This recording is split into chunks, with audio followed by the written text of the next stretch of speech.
Usually what I recommend is you just put the webcam video on the first slide as an intro and then perhaps on the last slide as sort of an outro.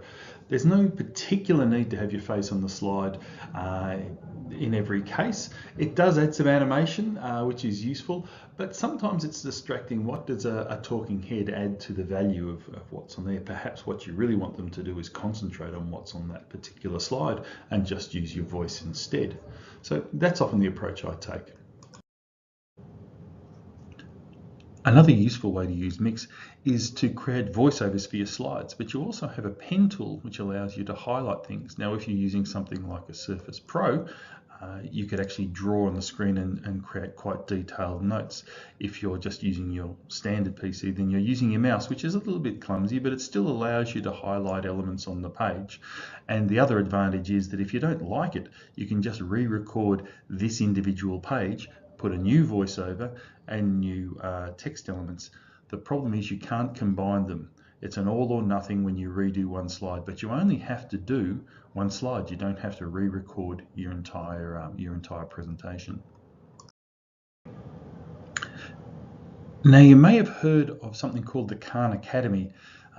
That's a series of tutorial videos where somebody is actually just recording themselves writing on the screen and talking over the top. Now they're using it for maths and those sorts of things. We can do the same thing by creating a blank slide in PowerPoint and using a pen-based device. With a mouse, it's fairly clumsy, but if you actually have a pen-based device, you can write quite fine detail. You could even draw with something like that, and that will capture those markups as you speak. So they'll be animated and they'll be synchronized with your voice. So that's quite a useful sort of tool, and you could potentially create an entire presentation based on you talking through formulas or writing on the board as you go through, rather than just use slides. So there's another option for using Mix. Another feature in PowerPoint that's worth knowing about is the screen capture tool. This isn't part of Mix, but it's a default part of PowerPoint. It allows you to capture activity in any particular screen. So in this case, I can show you how quickly to put an edit into Movie Maker or how to add a visual effect. Once I've finished doing that, I can then save this. It will by default, it will save to the slide that I started from, but you also have the option to save this screen capture as a separate MP4, as a separate movie file, which you can use independent of PowerPoint. Potentially that means if you want to do screen captures, you could just do this in PowerPoint and not use another tool. So that gives you some more options.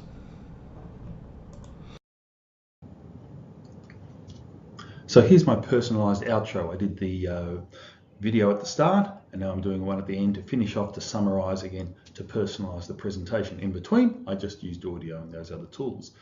That's the way I prefer to do it.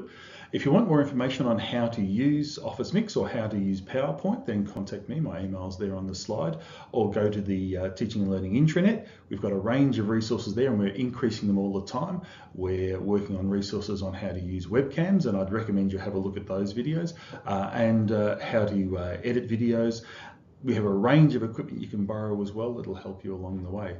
So again, if you need any help with anything, or you feel like you need some support, or you need a webcam, just let me know. Thanks very much.